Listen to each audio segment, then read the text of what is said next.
بسم اللہ الرحمن الرحیم 2009 میں امریکہ کے ایک ایئر اسپیس انجینئر اسٹاکٹن رش نے اوشن گیٹ نامی ایک کمپنی کی بنیاد رکھی، جس کا مقصد گہرے سمندروں میں 4 سے 6 کلومیٹر کی گہرائی کی آبدوزیں بنانا تھا، جو ملٹری تحقیق اور تفریح کے لیے استعمال ہو سکتی تھیں۔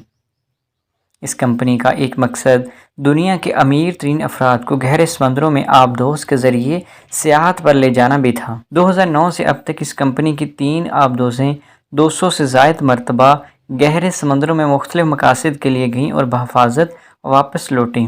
اس حوالے سے ایک اہم آبدوز جس کا چرچا آج کل دنیا بھر میں ہو رہا ہے وہ ٹائٹن تھی، جسے کمپنی کے مطابق زیر سمندر 4 کلومیٹر کی گہرائی تک جانے کے لیے بنایا گیا تھا۔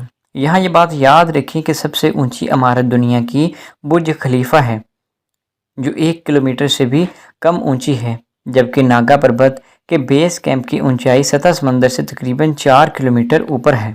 مگر سمندر کی اتنی گہرائی میں کون سیاحت کے لیے جائے گا اور وہاں کیا ہوگا؟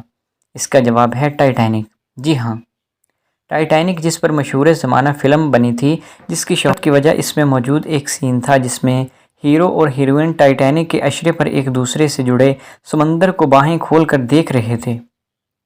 ویسے بتاتا چلوں کہ اس فلم کے ڈائریکٹر جیمز کیمرون فلم کی تیاری کے لیے 33 مرتبہ سمندر سے نیچے جا کر اس کا ملبہ دیکھ چکے ہیں۔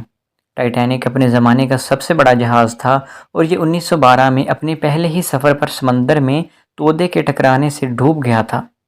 اس جہاز کا ملبہ کینیڈا کے علاقے نیو فاؤنڈ لینڈ کے ساحلوں پر 700 کلومیٹر دور آج بھی بین الاقوامی سمندروں میں غرق ہے۔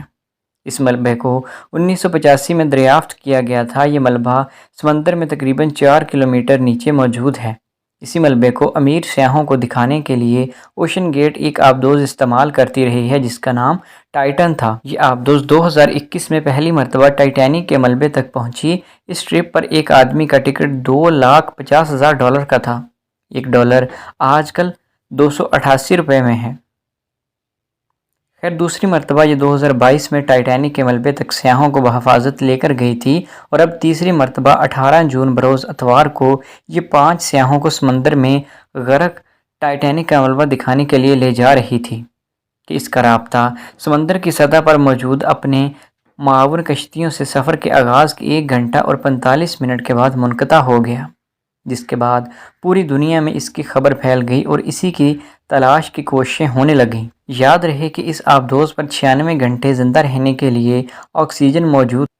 ٹائٹن پر پہلی مرتبہ جانے والے ایک جرمن سیاح آرتھر لیوبل کہتے ہیں کہ یہ آبدوز مکمل طور پر محفوظ نہیں تھی۔ اپنے سفر کو یاد کرتے ہوئے وہ بتاتے ہیں کہ سفر کے دوران 1000 میٹر کے بعد آبدوز کی بیٹری سسٹم میں کچھ مسائل پیدا ہوئے تھے، تاہم بالآخر یہ آبدوز ٹائٹینک کے ملبے تک پہنچنے میں کامیاب ہو گئی اور انہوں نے وہاں 3 گھنٹے اس کی واحد کھڑکی اور اس پر موجود کیمروں کی مدد سے ملبہ دیکھا اور پھر بحفاظت واپس لوٹے۔ البتہ وہ یہ یاد کرتے ہیں کہ آبدوز میں درجہ حرارت کم و بیش 4 ڈگری سینٹی گریڈ تھا۔ یہ چھوٹی سی آبدوز جس میں 4 سے 5 افراد ایک دوسرے سے جڑ کر بیٹھ سکتے ہیں، ٹائٹن دراصل ایک مکمل آبدوز نہیں تھی بلکہ آبدوز جیسی تھی، کیونکہ یہ محض چند گھنٹے تک سمندر کے نیچے رہ سکتی ہے، جبکہ ایک مکمل آبدوز کئی ماہ تک سمندر میں رہنے کی صلاحیت رکھتی ہے۔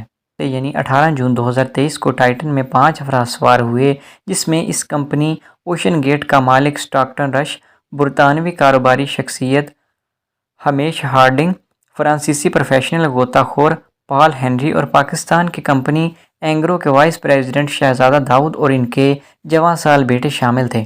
ٹائٹن نے تقریباً 4 کلومیٹر سمندر سے نیچے جانا تھا، جہاں ٹائٹینک کا ملبہ پڑا ہوا تھا۔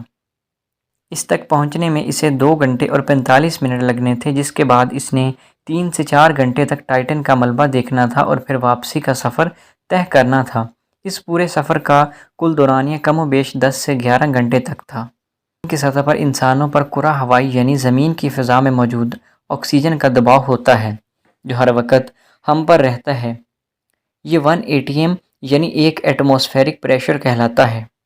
کیونکہ انسان زمین پر ہی رہتے ہیں اور ان کا ارتقاء زمین پر ہی ہوا ہے، لہٰذا ہم اس دباؤ کے عادی ہیں اور یہ ہمارے لیے نارمل ہے۔ لیکن اگر آپ زمین کی سطح سے اوپر ہوا میں اڑیں تو یہ دباؤ کم ہوتا جاتا ہے، لیکن اگر آپ سطح زمین سے اوپر ہوا میں اڑیں تو یہ دباؤ کم ہو جاتا ہے کیونکہ اوپر کی فضا کثیف ہے۔ کم ہوا کے باعث آپ پر کم دباؤ ہوتا ہے، اور اگر آپ خلا میں نکل جائیں تو یہ دباؤ مکمل طور پر ختم ہو جاتا ہے۔ تاہم اس سے الٹ اگر آپ سمندر میں جائیں تو دباؤ مزید بڑھتا جاتا ہے۔ سمندر کا پانی فضا میں موجود گیسوں سے بھاری ہوتا ہے، لہٰذا سمندر میں ہر 10 میٹر کی گہرائی کے بعد آپ کے جسم پر 1 ATM مزید بڑھتا جاتا ہے۔ اگر آپ سمندر میں محض 10 میٹر نیچے جائیں تو آپ پر دباؤ یا پریشر 2 ATM ہو جائے گا۔ یہ کم و بیش کھانا بنانے کے لیے استعمال ہونے والے کوکر کے اندر کا پریشر ہوتا ہے، اور اگر آپ نے کبھی پریشر کوکر کو پھٹتا ہوا دیکھا ہے تو آپ کو اندازہ ہوگا یہ کس قدر زیادہ پریشر ہوتا ہے۔ اگر آپ سمندر سے 4 کلومیٹر نیچے جائیں تو آپ پر دباؤ زمین پر دباؤ کے مقابلے میں تقریباً 400 گنا زیادہ ہوگا۔ یہ پریشر کوکر کے دباؤ سے 200 گنا زیادہ ہوگا۔ ٹائٹن آبدوز کو ٹائٹینیم دھات اور کاربن فائبر سے بنایا گیا تھا جو اتنا دباؤ برداشت کر سکتی تھی، بشرطے کہ یہ مکمل طور پر سیل ہو اور اس میں کوئی فریکچر نہ ہو اور نہ ہی اس کی باڈی کہیں سے بھی کمزور ہو۔ اگر ایسا ہو تو ایسی صورت میں نیچے جاتے ہی پانی کا دباؤ بڑھنے کے باعث اس کی کسی کمزور حصے پر پڑے گا اور اسے مکمل طور پر پچکا دے گا، اور بدقسمتی سے ایسے ہی ہوا۔ 5 روز تک اس آبدوز کو گہرے سمندروں میں کشتیوں اور روبوٹس اور سمندری ڈرونز کی مدد سے تلاش کیا جاتا رہا، اور کل اس کے ملبے کا کچھ حصہ ٹائٹینک جہاز کے ملبے سے چند 100 میٹر کے فاصلے پر ملا۔ اب تک کی اطلاعات کے مطابق اس آبدوز میں ممکنہ طور پر لیک یا فریکچر آیا، جس کے باعث اس پر پانی کا دباؤ بڑھا اور یہ باہر سے پڑنے والے اس شدید دباؤ سے چند ملی سیکنڈز میں ہی پچک گئی تھی۔ یہ اتنا قلیل وقت تھا کہ اس میں آبدوز میں موجود انسانوں کا دماغ موت کو محسوس ہی نہ کر سکا ہوگا، اور دیکھتے ہی دیکھتے ان کا جسم پچک کر پاش پاش ہو گیا ہوگا۔ اس آبدوز کی تلاش میں امریکہ، کینیڈا اور فرانس تینوں ممالک کی بحریہ اور ریسکیو ٹیمیں شامل تھیں، اور 5 روز تک اس کی تلاش پر تقریباً $65 لاکھ کا خرچہ بھی آیا۔ حادثے کے بعد بین الاقوامی تنظیمیں اور بحری سفر پر حفاظت کے لیے قائم ادارے اس بات پر زور دے رہے ہیں کہ کمرشل آبدوزوں کو محفوظ بنانے کے لیے مکمل ضابطہ کار قوانین اور سرٹیفکیشن وضع کی جائے تاکہ آئندہ ایسے ممکنہ حادثات